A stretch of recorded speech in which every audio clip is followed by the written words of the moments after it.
Hello friends, welcome back. आज हम करने वाले हैं माइक्रो इकोनॉमिक्स का चैप्टर मनी एंड बैंकिंग। तो फर्स्ट समझते हैं मनी के बारे में।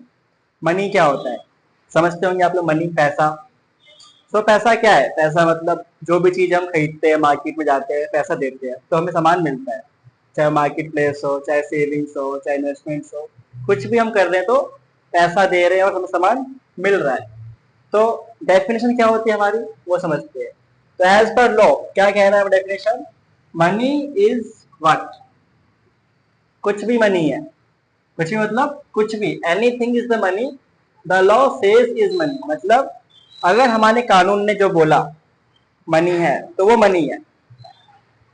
ये डेफिनेशन क्या कहता है कि अगर कोई भी चीज, फॉर एग्जाम्पल कोई पत्थर दिया हमें गवर्नमेंट ने कि ये पत्थर ले लो, ये पैसा है, तो वो पैसा है। ठीक है, वो पैसा है। या कोई कागज दिया, मैं बोला कि कागज ये 100 रुपए लिख दिए, ये आपका 100 रुपए, तो 100 रुपए मानेंगे हम।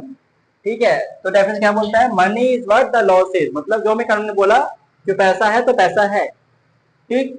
अब समझने के लिए क्या डेफिनेशन बोलता है? समझने के लिए बोला गया है anything that is acceptable as medium of exchange. मतलब कोई भी ऐसी चीज जो एज ए एक्सचेंज, मतलब जब हम कोई चीज लेन देन करते हैं तो हम कुछ खरीदते हैं और बेचते हैं, तो वहां पे उसके एक्सचेंज में, किसी भी आइटम के एक्सचेंज में जो हम दे रहे हैं आइटम, वो मनी भी हो सकता है, वो कोई आइटम भी हो सकता है। ठीक है, उसे बोलेंगे हम money. And at the same time act as major.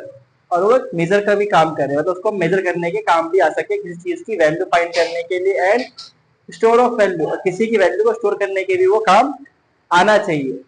तो अगर ऐसा मनी जिसमें तीनों क्वालिटी हो, कौन सी क्वालिटी हो? पहला, मीडियम ऑफ एक्सचेंज का काम करना चाहिए, करेक्ट। सेकंड, सेम टाइम आपको वो एज ए मेजर का भी काम करे। And third, at same time आपको स्टोर ऑफ वैल्यू का भी काम करे। आप समझते हैं हिस्ट्री में कि पहले क्या होता था। पहले होता था हमारे सामने में बार्टर सिस्टम। समझते हैं आप लोग बार्टर सिस्टम क्या होता है?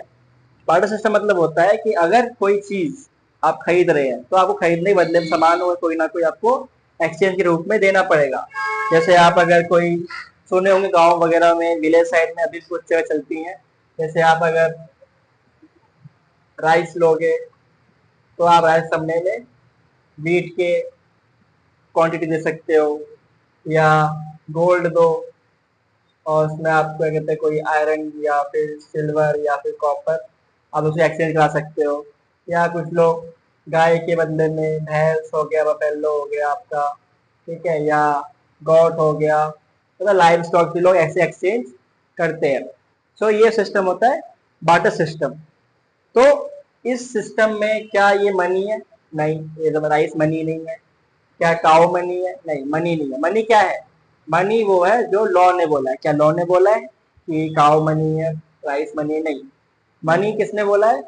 हमारे आरबीआई ने बोला है कि जो कॉइन्स होते हैं ना, 1 rupee coin, 2 rupee coin, 10 rupee coin, या जो नोट्स होते हैं 10 रुपए वाले, 20 रुपए वाले, तो वो क्या है? मनी है। क्यों? क्योंकि उस पर आरबीआई का साइंस है, या इंडियन गवर्नमेंट का सिग्नेचर है, स्टैंप है, कुछ ना कुछ तो सिंबल है, तो वो कहलाता है मनी। ठीक। अब मनी की क्या फीचर्स है, क्या क्वालिटीज है, वो समझाया हमने। ये मनी जो होता है वो किसी न किसी चीज की वैल्यू को फाइंड करने के काम आता है। अगर हमें उसे मेजर करना है कि वो आइटम कितने रुपए की है, तो मुझे क्या कर रहे हैं? रुपए में काउंट कर रहे हैं। किसमें कर रहे हैं? रुपए में। तो रुपए क्या है? मनी का सिंबल हुआ, जो मनी के रूप में काम आ रहा है। ठीक। सेकंड, आपको वो स्टोर के भी काम आना चाहिए। क्या हम राइस स्टोर कर सकते हैं? राइस स्टोर करना थोड़ा मुश्किल पड़ेगा, क्योंकि आपके पास राइस रखने की जगह होनी चाहिए, क्योंकि बहुत क्वांटिटी लेता है, स्पेस लेता है, और हैवी भी होगा। ठीक। क्या हम काव को स्टोर कर सकते हैं एज ए मनी फॉर्म? नहीं, काव तो लाइव स्टॉक है, मर गए तो उनकी वैल्यू खत्म, तो नहीं। बट क्या हम इन कॉइन को इकट्ठा कर सकते हैं? क्या हम नोट इकट्ठा कर सकते हैं, स्टोर कर सकते हैं? तो आंसर इज यस, हम इनको स्टोर भी कर सकते हैं। तो इसलिए हमने कहा है कि मनी वो जो एक्सेप्टेबल हो as exchange, as a same time measurement भी काम करे, और दूसरे टाइम आपको स्टोर ऑफ वैल्यू का भी बेनिफिट मिलना चाहिए। ठीक। और समझते हैं टाइप्स ऑफ मनी। किस किस टाइप की मनी हमारे पास अवेलेबल है, या कौन कौन सी मनी हो सकती है। तो पहला होता है full body money. Full body money क्या? ऐसी मनी, ऐसी करेंसी जिसकी वैल्यू उसकी फिजिकल वैल्यू के इक्वल हो। एग्जाम्पल के लिए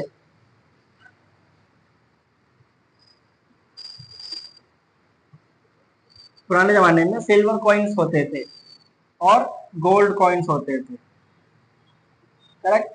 तो उन सिल्वर कॉइन्स की जो वैल्यू थी वो उनकी फिजिकल वैल्यू के बराबर होती थी, ठीक है? मतलब ऐसा कॉइन जिसको अगर आप बेचोगे ना तो आपको उसी से बेच के भी आपको पैसा जो मिलेगा वो उतना ही मिलेगा जितना उसकी बनाए में लगा। या जो गोल्ड का जो कॉइन है उस कॉइन को जो आपने बनाया और जो बेचा सेम आपको उतनी वैल्यू आपको उस पर प्रिंटेड भी है। आगे समझते हैं credit money. Second type credit money, वो कौन सी मनी होती है? ऐसी मनी जिसमें उसकी फिजिकल वैल्यू जो है वो कम है प्रिंटेड वैल्यू से। उस पर लिखा गया है कि वो 1000 रुपए का नोट है, बट क्या उसकी वैल्यू, उस पेपर की वैल्यू 1000 है? नहीं, वो शायद 1 रुपए, 2 रुपए, 5 रुपए का होगा मैक्स टू मैक्स, ठीक? ऐसी करेंसी जैसे जो कॉइन्स होते थे, अभी जो करंट में आ रहे हैं 1 रुपए 2 रुपए जो कॉइन आते हैं, वो उनकी वैल्यू शायद 1 रुपए भी नहीं है, 50 पैसे भी नहीं है, 1 पैसा भी नहीं है, बट उसकी प्रिंटेड वैल्यू 5 रुपए है, 10 रुपए है, करेक्ट? ऐसी मनी जिसकी फिजिकल वैल्यू कम हो उसकी प्रिंटेड वैल्यू से, उसे बोलेंगे क्रेडिट मनी।